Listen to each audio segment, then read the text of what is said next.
The Alabama Farmers Federation and the Alabama Farmers Cooperative proudly present Simply Southern with your hosts Jim Allen and Mary Johnson.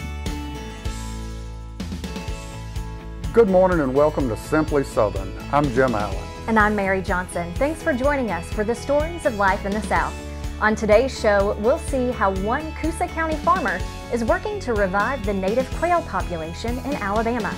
Then we'll head north to Cullman County to learn the unique history of Alabama's German colony at the Cullman Museum. And Sydney Phelps with Bonnie Plants will give us more gardening tips. But we'll begin at Talladega County's underground gym, DeSoto Caverns. We'll give you a closer look when Simply Southern returns.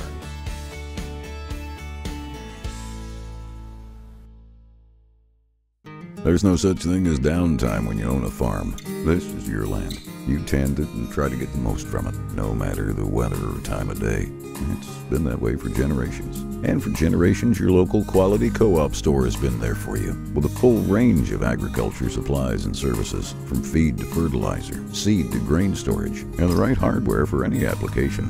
You'll always find what you need, plus friendly, knowledgeable advice at your local quality co-op store. There's one near you. The blessing of Alabama agriculture is more than 3 meals a day. It means independence from foreign nations, freedom to pursue other jobs and activities, conservation of natural resources, and preservation of family values. For 93 years, the Alabama Farmers Federation has brought together the men and women whose work fills our plates and fuels the American dream. Today's farming operation is more complex than ever before, with precision agriculture becoming an integral piece to farm management. AccuField provides precision agriculture technologies and site-specific management capabilities in a simplified and interactive format, helping you put all the pieces of the farming puzzle together. For more information, visit us at www.accufield.com. Carl and Jan were camping with their family. Hey, sweetie, do you mind if I get your wallet? I'm going to run down and get some hot dogs for dinner. You know we're going to catch dinner, right? Yes, I do. Okay. Jan lost his wallet at the store. There was no ID in it, but the guy who found it found my business card and called me. I liked saving them money, but I loved helping them save their vacation. It was a good call. For service and savings, call Alpha. Tartar sauce, hon? Yes! Visitors from across the globe come to Talladega County every year to explore DeSoto Caverns. While many folks are attracted by the array of activities the location offers, everyone who visits leaves with a greater understanding of the cavern's rich history. The cave is really living history. While a certain Spanish explorer gets a lot of the credit for finding the caves, it's the Native Americans who used them first. Native Americans typically did not live in caves. They thought they were a sacred area, so they would hold special ceremonies and that type thing, but they never were cave dwellers. Indian remains from 2,000 years ago were found around the caves. Kapina burial is a type burial that Native Americans used, and it was when they would put a deceased family member on a rack and then let nature take its course, and when the bones were clean, then they would take them and place their bones in a bag, like a burlap sack, and then they would bury the bones in the ground very shallow, and then put a clay mixture over the top to seal and preserve the bones. So that's a Kapina burial site, and DeSoto Caverns is a Kapina burial ground for Native Americans. The site was found in 1965 by some University of Alabama researchers who conducted a dig. When they unearthed this sack, it had 5 people in it. It had 4 adults and a child, and one of the bones, as they were doing their identification and so forth, had an extra large jawbone. And in the history records, there was a chief named Chief Touch the Sky, and he was a giant for his time. And so they surmised that that was probably his remains because of the size of the bone structure and so forth. In the 16th century, Hernando DeSoto started exploring Alabama. The Muskogean Indians inhabited much of the southeast at that time. When DeSoto came through this area in 1540, he left behind a contingent of his men, and they settled a little city or a little town called Childersburg. And it's been here continually since 1540. As more and more people came to North America, trade grew. It was an incident involving a trader named I.W. Wright that lives on in DeSoto Cavern folklore today. It's said that he carved his own tombstone. I.W. Wright was a fur trader, and he was from Charleston, South Carolina, and he came through this area trading furs and so forth with the Native Americans and collecting furs. And he found the cave, and it was a nice environment, so he spent the night. But before he went to sleep, he carved his initials and the date, 1734, on the rock. And not realizing that this was a sacred place for the Native Americans. And so when he left the next morning, the Native Americans discovered that he had defaced their sacred place. And so they hunted him down and scalped him and put his remains back where he carved his own tombstone, and as a warning to anyone else that might happen into the cave. Years later, the caves were mined by those fighting the Civil War, where the Confederates used components found in bat droppings to make gunpowder. And during Prohibition, the caves were used for parties. And so they would distill moonshine down in the cave, and then their customers would come in and they would have dances and parties, and it was a rowdy place, and it got the nickname of the Bloody Bucket before it was closed down. These days, the caves, which stay a perfect 60 degrees year-round, are open to the public and have been that way since 1965.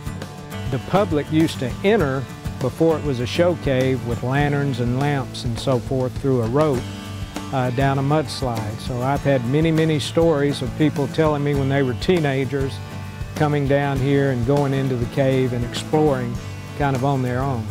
And there's plenty exploring to do. The main room, it's one of the, we call it the Cathedral Room. It's 12 stories high, so 120 feet tall, and it's the length of a football field. So if you have claustrophobia, you don't have problems in the Cathedral Room. Outside the cave, the park has expanded to more than 25 attractions, including a trail maze, basketball hoops, a wall climb, bumper cars, go-karts, golf, and much, much more. Find out more about DeSoto Caverns at DeSotoCavernsPark.com. Up next, we'll discover why one German settler decided to start a colony in North Alabama in 1873. And later we'll visit Raymond Shaw, a Coosa County farmer with the hopes of rebuilding Alabama's native quail population. Alabama soybean farmers help fuel the state's economy. Soybeans are used to make clean, renewable biodiesel and are a key ingredient in feed for poultry, catfish, and livestock. Soybeans are used in dozens of products we use every day. But best of all, soybean farmers generate $258 million and more than 4,000 jobs for Alabama's economy, all while helping conserve our natural resources. Explore the power of soy. We believe a plant should be more than a plant. This one is. It's all you need for your garden to succeed. Because it's a Bonnie plant. It represents hundreds of varieties of Bonnie's quality veggies and herbs. But more, it's from generations of Bonnie people who are passionate about sharing their love of gardening with you. Look for this little Bonnie plant and a whole family of plants like it in your garden center. Bonnie plants, so you'll know how to grow. I got a call from Ashley, one of my customers, because it looks like there's been some sort of explosion. There is soot everywhere, all over this house, and she finds something very strange. Someone's been here. Call 911. I'll be right there. I came home. It turns out someone tried to break into her house, and they got stuck in the chimney. Ashley was covered for the damage to the chimney and the cleanup. For service and savings, call Alpha. Back in elementary school, most of us learned about how Spanish, French, English, and Native American cultures influenced Alabama's history. But there's at least one Alabama city with German roots. and it was founded by a man with a lot of determination. Our Samantha Carpenter digs deeper into the history of Cullman. 2015's Cullman looks a lot different than 1873's Cullman. The city was once nothing but woods until it was founded by Colonel John G. Cullman, who was originally from Germany. Elaine Fuller runs the Cullman County Museum, and she knows pretty much everything of significance that's ever happened in this city, and she explained how Colonel Cullman wound up in Alabama. Colonel Cullman came from the Bavarian part of Germany to America in the early 1860s. His goal by coming here was to form a colony for his fellow Germans so that they could live free here without political strife. He went on to Cincinnati, where he studied law and became a lawyer. He came south looking for that land that he could have a colony. He had a colony close to St. Floridian, but it failed. It was right after the Civil War, and there was a poor economy, poor soil, they couldn't farm, so they went back to Cincinnati. After a year or so, Colonel Cullman returned to Alabama and met with the North-South Railroad about a job. So Colonel Cullman was offered the job to be the land agent, and so he came and sold the land on either side of the railroad from Decatur to Montgomery for the railroad. As he rode over the land that he had available, this was most like the land that he came from, so he decided to settle here. Of course, by then the train link was coming this way. Once he settled, Colonel Cullman sent for more Germans. He brought 5 families with him from Cincinnati to help form the colony, and then once he got here, he bought land and he sent money over to Germany to bring more people here. So eventually 20,000 Germans came here, but not all of them stayed here. And there is no living descendant of Colonel Cullman living in Cullman now. And it's that history that is on display every day at the Cullman County Museum. Our reason for being here is to be a repository for Cullman's history. We have many items and many pictures that depict Cullman's history. Inside the building, you'll find an archaeological room, primitive room, local Indian history, clothing store, music and photo gallery, a natural science room, Civil War history, and even a room with the city's founders' furniture. Even the museum itself has a unique story of how it came about. The museum was started in early 1970s by a women's group here called Coterie. And they started gathering items, and they were originally in the building that's located behind the museum. And eventually, the Chamber of Commerce burned and they didn't have an office. So about that time we were celebrating our centennial, and all of the proceeds from the centennial events went toward building the current building. The Coterie then helped move the museum items into our space. The Chamber of Commerce moved out about 7 or 8 years ago, so now we have the whole building. Elaine says it's important for people to visit in order to learn where they came from. Well, that's, in many cases, that's the only way they'll ever know about Cullman's history, because in the city schools, I believe in 4th grade, they teach a community unit, and so they come over and visit the museum and kind of get a taste of Cullman's history. And it's a lesson students would agree with. They are even part of the teaching process. It tells me that I live in a town that once had to work a lot harder than I do now, and I really appreciate the effort that they've put in to make the town that I live in now as nice of a place as it is. These days, the city of Cullman is growing. It has one of the top school systems in the state and a steady economy. Cullman has a very diverse economy. We're the #1 in the state growers for sweet potatoes. I think #2 for milk cows, #2 for eggs, and then we also, our largest employer right now is Walmart Distribution, but we also have we have a German firm here that makes parts and ships to Mercedes in Tuscaloosa. We have another firm that is a Japanese firm, and they also make parts for cars. And so, and we have General Dynamics here, and they are involved in the space program. So we we feel like we have a good variety of jobs. For Simply Southern, I'm Samantha Carpenter. Cullman's German roots remain visible across the city, from stores selling German-inspired products to road and neighborhood names. You can find more information about the Cullman Museum online at cullmancountymuseum.com. When we return, meet an Alabama farmer who's trying to reverse the declining quail population in the state. It's been said, without hard work, nothing grows but weeds. This is certainly true in agriculture. At the Alabama Farmers Federation, we know success is not born of fancy words, grand ideas, or good intentions. It's a result of wise planning, bold leadership, dedicated work, and blessings from above.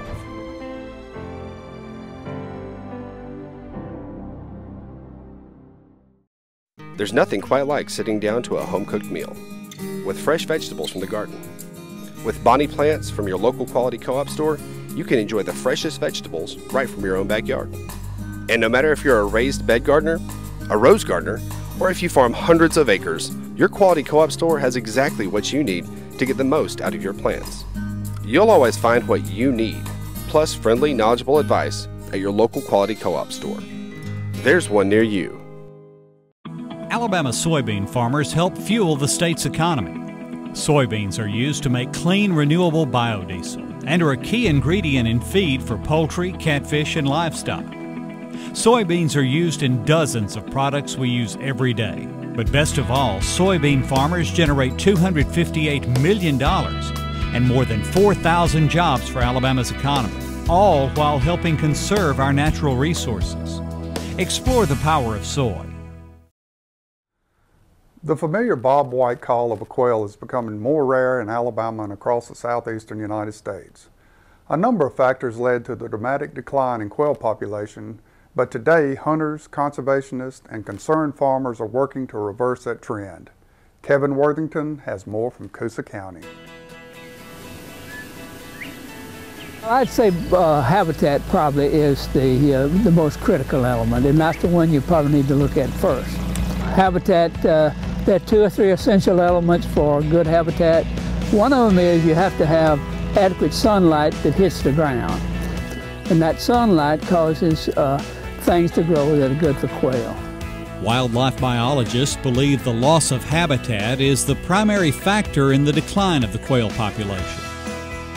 Raymond Shaw and his sons are doing everything they can to restore their land to conditions that promote quail growth. And in order to get that working best, though, you need to disturb the ground. And we do that in several ways, but primarily by burning.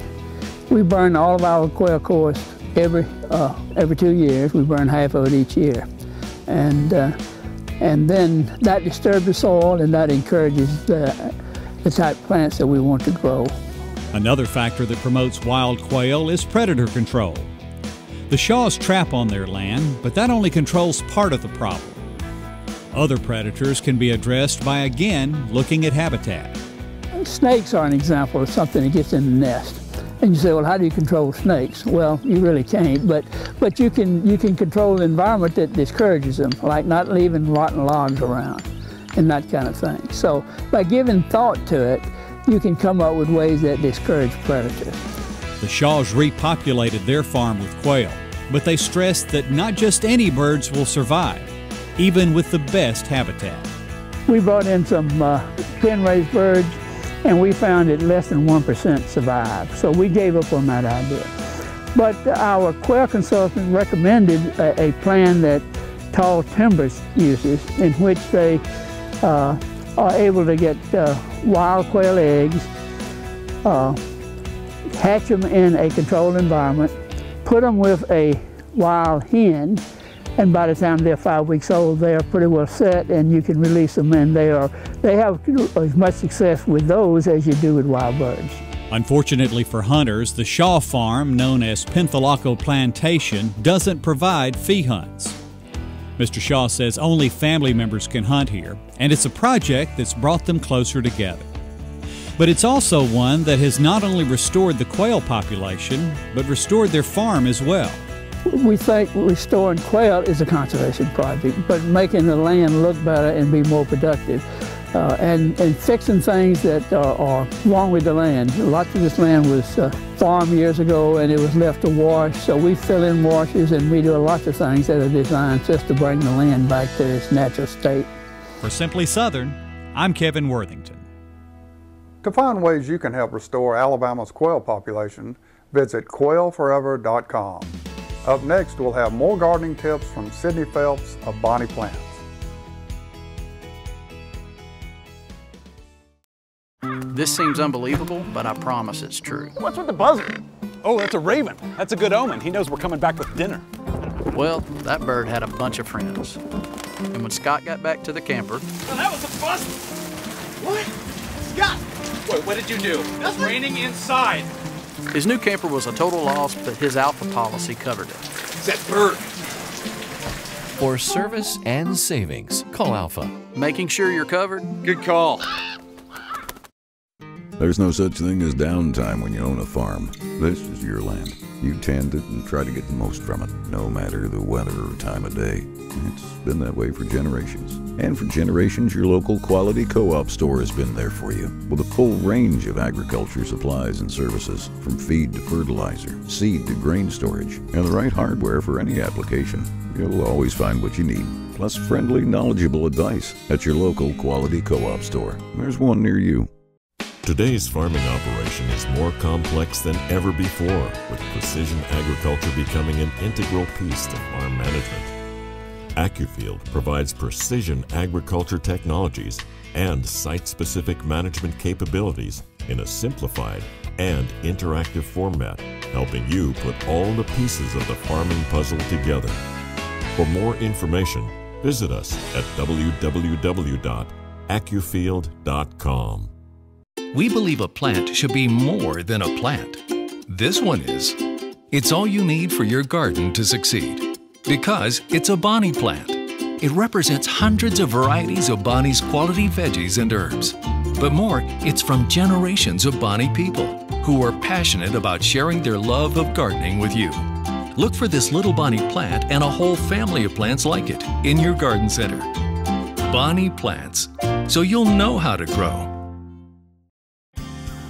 Hey folks, Sydney Phelps with Bonnie Plants. Now last week we went through the bonnieplants.com website through different types of garden planning for raised bed plans, and we finally decided that we were going to take a look at that early spring garden bed. Well, today is the time that we put that in the ground. Now last week we were talking about different varieties that you could put in here, whether it be greens or lettuces, mustards, any type of that. So today what we've chose to put in our bed here, we've got romaine, both green and red romaine.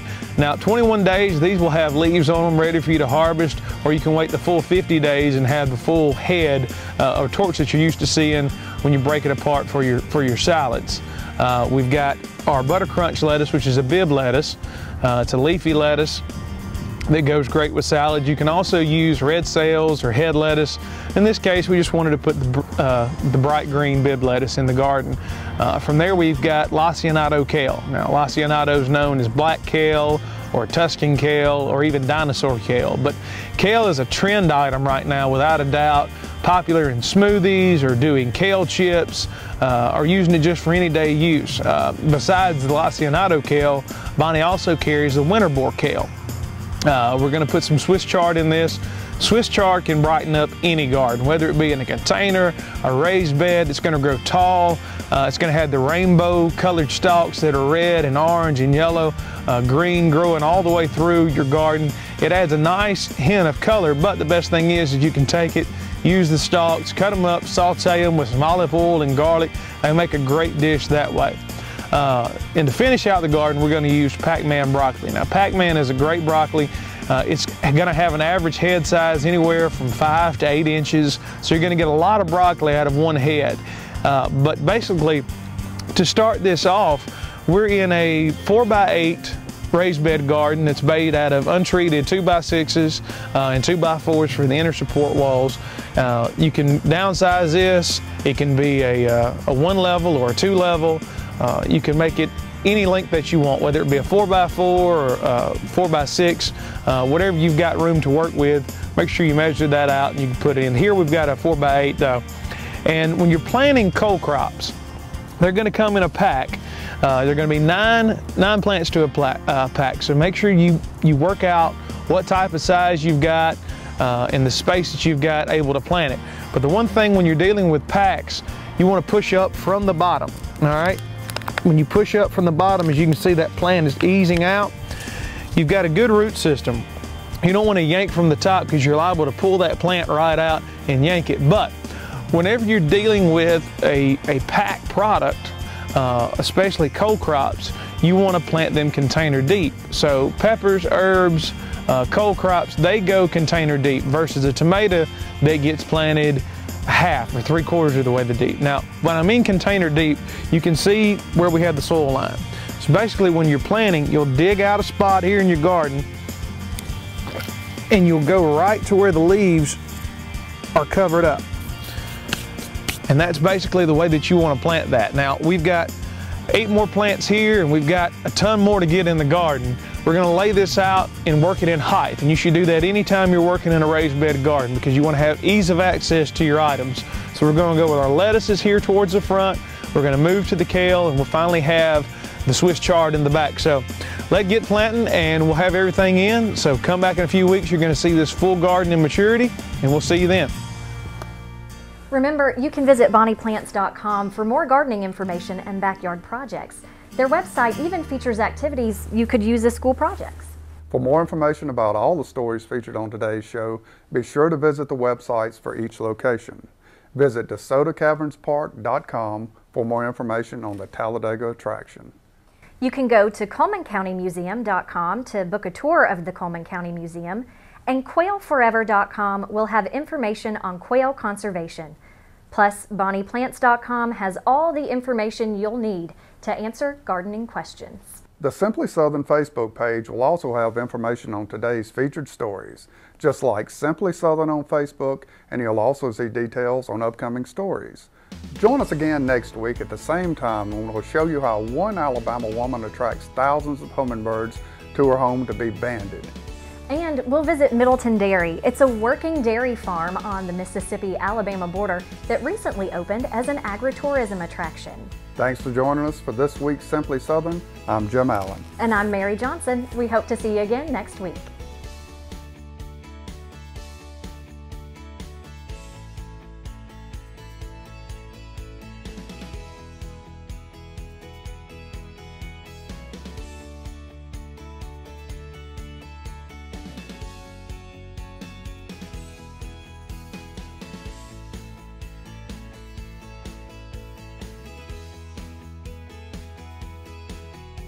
Simply Southern is a production of the Alabama Farmers Cooperative and the Alabama Farmers Federation.